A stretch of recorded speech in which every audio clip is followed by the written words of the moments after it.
This is CGTN, China Global Television Network. He visited China twice within 2 months after taking office. He expressed his commitment to carrying forward and promoting the traditional friendship between China and Cambodia, and aligning the Belt and Road Initiative with the country's development strategy. He said cooperation can benefit everyone. Cambodian Prime Minister Hun Manet sits down for an exclusive interview with Leaders Talk. Stay tuned.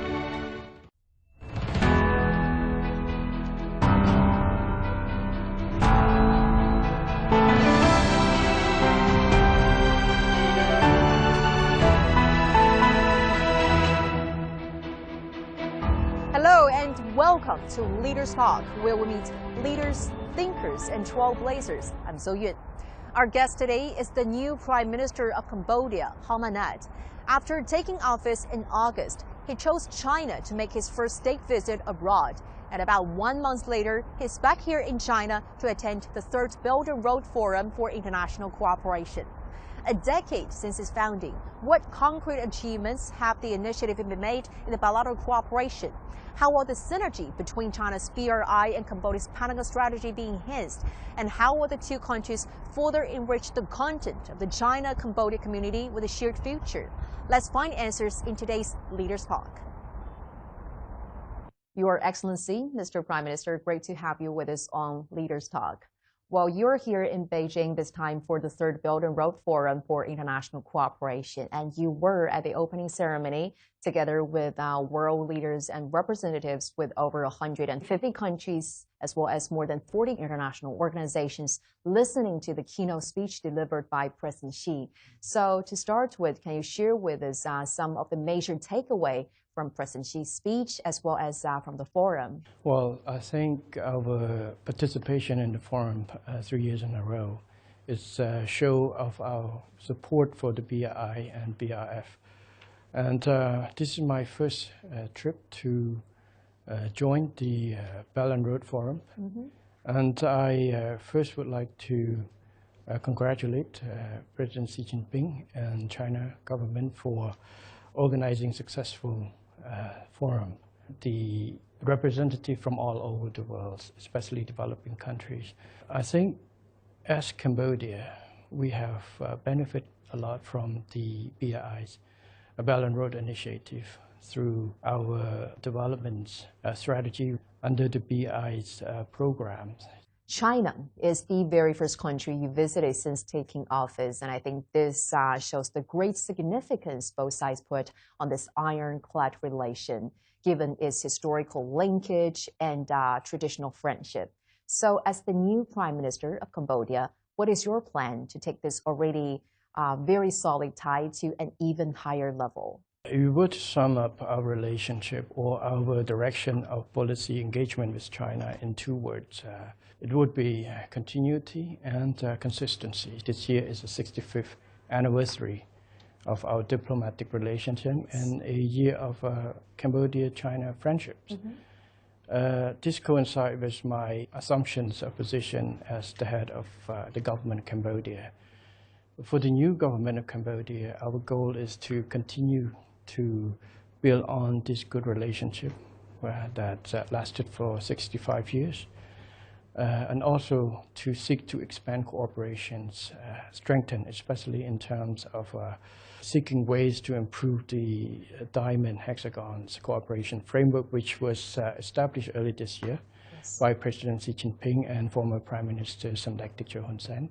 The new government is committed to uphold One China policy. We also support initiatives that put forward by President Xi Jinping, such as the Global Development Initiative, Global Security Initiative, Global Civilization Initiative, and also the BRI, which would provide a platform to strengthen the world in a harmonious and prosperous way. Just now you mentioned about those initiatives proposed by President Xi. So can you be a little bit more specific about the significance of those initiatives in tackling the global challenges and also the unprecedented situation faced by the world today? Yes, Cambodia was among the first countries to support those initiatives. Like I say, this initiative is a main contributor to achieving harmony and prosperity of the world. For example, Global Development Initiative, which stress on the goals of inclusive development, focusing on the poverty alleviations and increasing health of people, especially in less developed countries. Also focus on the green development, which is important for climate change issues that we all face right now. Global Security Initiative, its focus, its emphasis on diplomacies and multilateralism as a means to deal with regional issues or international issues such as conflicts, both traditional and non-traditional matters. And the Global Civilizations Initiative is, it's stressed on the respect of each other's views and civilizations, the different views, and also to support the aspirations for respect and non-interference with each other's internal affairs based on disrespect of each other's civilization and different views. If you've seen recent experience, you see it is rarely that a country can escape or insulate it from global events such as pandemics, such as the war.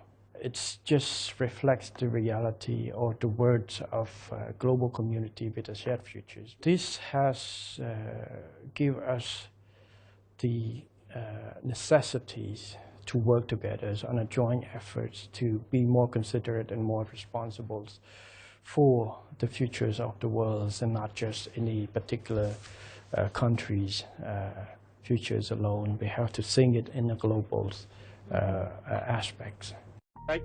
In August 2023, Hun Mane was appointed as Prime Minister of the Kingdom of Cambodia. In September, he chose China as the first country to visit after taking office. It fully reflected the high regard of the new Cambodian government for consolidating and developing the friendly China-Cambodia relations. In October, he visited China again to attend the Third Belt and Road Forum for International Cooperation and met with Chinese President Xi Jinping. President Xi stated that both China and Cambodia are countries that value friendship and that the China-Cambodia ironclad friendship is unbreakable. Today, this friendship has already been transformed into practical achievements that benefit the people of both countries. In 2022, bilateral trade between China and Cambodia reached $16 billion, an increase of 17.5% year-on-year, setting a historic high. China has been Cambodia's largest trading partner for 11 consecutive years. Cambodian mangoes, bananas, cashews, and rice have entered ordinary households in China. Under the cooperation framework of building the Belt and Road, Cambodia has released its enormous development potential, and many projects such as highways, hydropower stations, economic zones, airports, ports, and stadiums have been launched. I want to share with you some really special experience when we were in Cambodia back in January, because our team, we not only visited the Phnom Penh Sihanoukville Expressway, we also got on a ride with a truck driver who traveled along the road. And he told me that before, it usually took them about 1 to 2 days to get back and forth. But now, thanks to the expressway, they can travel 2 to 3 times a day. So that is really remarkable progress. And that experience has really amazed me by witnessing all those tangible changes and benefits the BRI projects created to ordinary people, like the truck driver we just mentioned. So what's your take on that? The Belt and Road Initiative is designed to help develop and provide access and opportunities for less developed countries to develop, especially access to financings, access to technicals, transfer technologies, and quicker access to abilities to build infrastructures needed to support development and growth. In terms of the BRIs, I think for Cambodia, we have greatly benefit from that, as well as many countries. Yesterday, a lot of speakers, head of states, head of governments came up and speak about the benefits that received from the BRIs. So Cambodia shared those perspective and experience. You raised the examples of Phnom Penh Sihanouk Rail Expressway, which has provide benefits not just to a certain group of people, but to ordinary peoples, to everybody's Everyday citizens. Yes, everyday citizens, not just those who need to travel using the expressway, but the effect that it has on the economies. It's improved logistics, it's improved trade facilitation, it's helped to promote growth, which has a broad base for our peoples.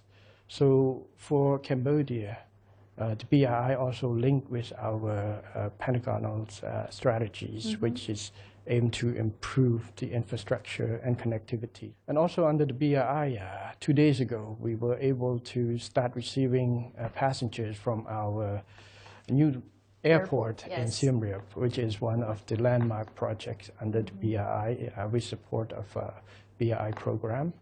So this type of progress that would leave the impact on the livelihood of the peoples in those countries, including Cambodia. So this is what Cambodia value. Just now you mentioned that the development roadmap of Cambodia has made its transition from the rectangular strategy now to Pentagon strategy with the newly added focus on sustainable development. Yes. Another part that is really crucial to this development is advancing science and technology. Yes. So what is your vision in working more closely with China in this regard? Technology is the future, and is present in its futures. We have to embrace it. In the Pentagon's strategy, what is added as another angle is digital economy. With China as a growing powers in the new technologies. A lot of companies have very new, innovative ideas. Many of Chinese companies has a world dominance in terms of technologies, capabilities. So by having engagement with China, especially in terms of private sectors to private sectors, we would be able to promote technological transfers and also investment to Cambodia, which bring out those technology to Cambodia for training our workforces to have an external effect on our infrastructures. So these the areas that Cambodia and find that China relationship between our two countries can provide mutual benefit for both our countries. And that is why you have met with some senior representatives and executives from those high-tech Chinese companies like Huawei during your visit last time and maybe this time as well, right?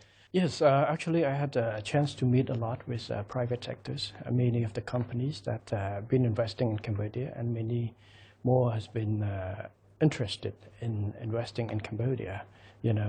Companies such as investors in energies, in renewable energies that have been our countries to secure to build a foundation for security, energy security in the futures. Also with regarding to environmental impacts through renewable energies and technologies to bring. Companies like Huawei that's been operating in Cambodia will encourage further investment in bringing more technologies. Also not just in the physical technology, physical investments. Platforms such as we had a signing between our Ministry of Commerce with Alibaba Group. So we can put on the global platform to allow our farmers, our small and medium enterprises to expand their market outreach through those. And also companies like Bank of China's group, and also that provide access for and technologies as well. So I've been very happy to see the progress in the relation between government and government, government and businesses, and business to business between our two countries. Let's talk a little bit about China-ASEAN cooperation. Well, both sides are now looking to upgrade this cooperation, which is called 3.0 Free Trade Agreement between the two sides. So what role do you think Cambodia could play in this process? It is important to recognize that China is ASEAN's #1 trading partners, and also is ASEAN's 3rd largest foreign direct investments flow, source of foreign direct investment to ASEAN. The initiative to upgrade the Asian-China Free Trade Agreements, AFTA 3.0, was initiated, adopted last year in Phnom Penh when Cambodia chaired the chairmanship of ASEAN. I think the main principles is to, have increase the status of our trade relationship in the sense that to promote and to improve the mechanism and conditions that ASEAN and China can improve the trade of goods and services between the two countries. It's aimed to revive the economy post-COVID-19 and also build the conditions that allow the trade relationship to withstand and to adapt to the new global trends such as climate change and digitizations. So in this case, I think Cambodia and China can work with our foreign trade partners in ASEAN in order to contribute to the facilitation of these matters. Wait a minute. Oh, you got it. Cambodian products. Mr. Prime Minister, I want to share some delights with you, maybe something that you're very familiar with from Cambodia is dried mango and cashew nuts. Yes. So now, with the help of the Belt and Road Initiative, RCEP, as well as the Free Trade Agreement between China and Cambodia. So not only an increasing number of Cambodian agricultural products have gained their access and presence to the Chinese market, their production, their added value have been greatly enhanced as well. So what is your plan in strengthening the economic and trade relation between the two countries? Well, I think there's room, a lot of room to improve on this. Last visit, after my official visit to Beijing, I attended the China-ASEAN Expo, where many of Cambodians producers, Cambodian private sectors came to present at the expo of their products and have made connection with the locals, suppliers and consumers. So I want to see more of this, and not just on the agricultural products, but also in other products as well in the futures. And I just signed a sub-decree to reduce some of the tax burden for the export, so can improve more competitiveness of our export of raw stones to China, so to make finished products on that, for examples. Since taking office, Prime Minister Hun Manet has spoken about his philosophy of governance at several public events as well as on social media. Facing many global challenges, we are living in a difficult time with great uncertainties. Cambodia will further endeavor to strengthen and expand good cooperations with nations around the world. Truth be told, the world has not witnessed such a great global initiative in decades. For this, I express my sincere admirations to the People's Republic of China for shouldering these heavy responsibilities and exercising global leadership. Hun Manet values international cooperation and urges his government to improve efficiency, embrace technological innovation, and speed up economical digital transformation. He pins his hopes on the Pentagon strategy to guide Cambodia's social and economic development for the next 25 years. We interviewed your father, the then Prime Minister, His Excellency Mr. Hun Sen, back in January, and I asked him about what is paramount in governing the country, and I remember he said, without any hesitation, that peace and political stability is the key to everything. So, Mr. Prime Minister, what would be your priority of governance and in building a high-income country by 2050, as you had envisioned when first taking office? We just achieved the national unities in 1998 under the win-win policy implemented, initiated by some like Joe Hun Sen, former prime ministers. So we understand the important necessities to keep peace and stability as a foundation for growth. As a new government, our commitment is to preserve all the achievements that have been made by previous governments, and namely, and one of the core pillars is peace and stability. and also to seek to expand the areas of growth through reforms and also through the cooperations and through the promotion of other activities that help us achieve our 2050 goals.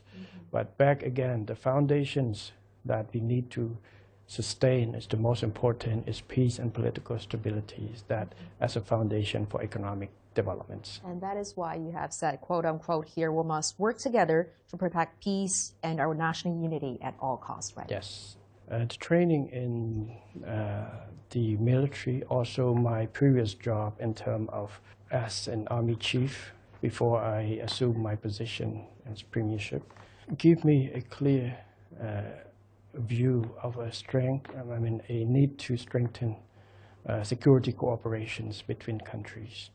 Because we are tackling cross-border issues, cross-border criminal activity, cross-border threat, such as from even non-traditional threats, such as humanitarian disasters and terrorism, which can affect all of us. And what would be your take on enhancing cooperation with China in some non-traditional security areas, such as combating cross-border crime and maybe internet fraud? We have working so hard with China over the years to tackle these issues. This criminal activities not only affects people's or trade or reputation of the countries, but it affects the safety of our population who have to live in the areas affected. So it's not just the cooperation with China, but within Cambodia itself, I have put an emphasis. We have 5 priorities of the new governments in terms of reforms, in terms of civil servants, health, education, law enforcement is one of them, and judicial reform in order to strengthen our abilities and our commitment to fight against crimes, cross-border crimes, anti-drugs, and other criminal activities. Our national police has been working with Chinese police and relevant ministries in order to strengthen cooperation in our joint effort to fight against this type of activities. Well, Mr. Prime Minister, besides being a veteran politician, you're also a loving father of 3 kids who sometimes posted family photo on social media network proudly and also sent your son to school even after taking office. And we also learned that your kids are learning Chinese, and your eldest daughter could even write down birthday wishes in Chinese for her grandfather's birthday. Was that true? Yes, it's all true. It's that of my first daughters. It's her initiative, actually.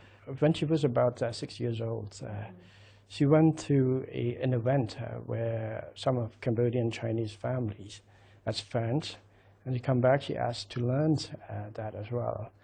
After that, the sister, this is my second one, and the third one also study. So when my daughters don't want me and my wife to understand, so they were speaking Chinese. That's really smart, huh? So what are some of the values that you hear the most when it comes to parenting your kid? Well, setting by examples is quite important. That's what my father showed me also. I grew up in the families that my father was busy all the time. It's rarely the chance that he spent with us very small. His action, his consideration, his care, and his focus on teaching us the hard work, the respect for others, the ideas of taking care of each other is there, always there. For me, since my daughter was born, I always travel all the time. Don't have much time with that, but the little time we have, I would teach her the same what my parents teach us.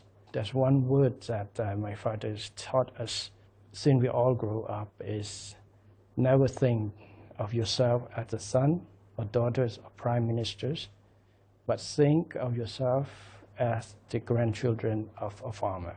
And this has been great foundations of me, my brothers, and now we pass down to our children as well. What do you admire the most about your father? He's always a man of dedication, high responsibility, who does not afraid. He's not afraid to risk his life for the duty for the countries and the peoples. He been a role model for me, not because he is the prime minister, but the role models in terms of dedication and hard work toward whatever work he's done. He just did his best as a soldiers, as commanders, as foreign ministers, or anything that you do is focus, do the best you can, not looking at anything beyond that. So I think this is one of the values and the role model example that he provided to me is do the best we can and be responsible for what our actions. Well, Mr. Prime Minister, I want to talk about another topic that is really close to your heart. It's about tourism in Cambodia. Yes. Because Cambodia is a very famous tourism destination for its ancient wonders and captivating scenes. And Cambodia Ministry of Tourism has launched a special program called China Ready, hoping to attract more Chinese visitors. So, Mr. Prime Minister, why not take this opportunity to share with us a little bit about how Cambodia is getting ready in terms of security, in terms of accommodation, and more to attract more Chinese tourists? Cambodia views tourism as one of the main sources for economic growth and development. We were happy to have a lot of tourists from China. Before COVID-19, we have about 2.3 million visitors. And we hope to raise that back to the levels pre-COVID and beyond. Our strategy, our Ministry of Tourism has put on a very active program trying to attract the tourists back, especially from China. Mm-hmm. I understand that there has been some information or news that caused concern among the Chinese public and perception about security matters in Cambodia. We acknowledge that there are some issues. No countries have zero crimes. Every country has crimes. But those crimes or criminal activities does not represent the whole Cambodia.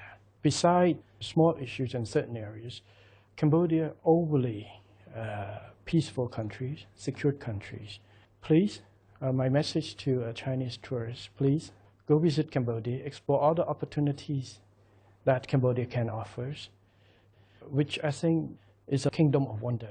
Many tourists go into Cambodia, visit. Cambodian people are nice people, friendly, always smile. We always have big cultural heritage, a lot of temples.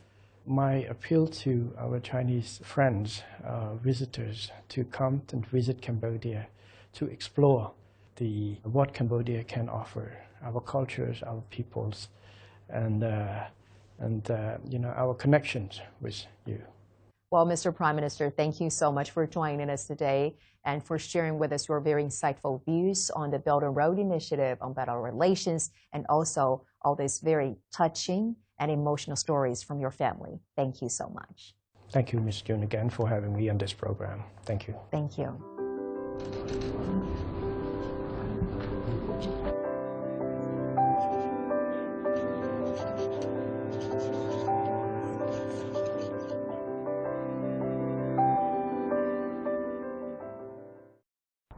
During the interview, Prime Minister Holmanat expressed his strong support for the Belt and Road Initiative.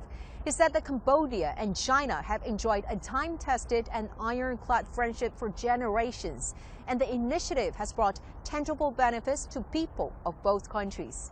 In the future, he looks forward to working with China to solidify win-win cooperation and expand collaboration in emerging fields such as green industry and digital economy, and build a better community with a shared future for both countries. With that, we're going to wrap up this edition of Leaders Talk. I'm So Yun reporting from Beijing. Many thanks for watching and see you next time.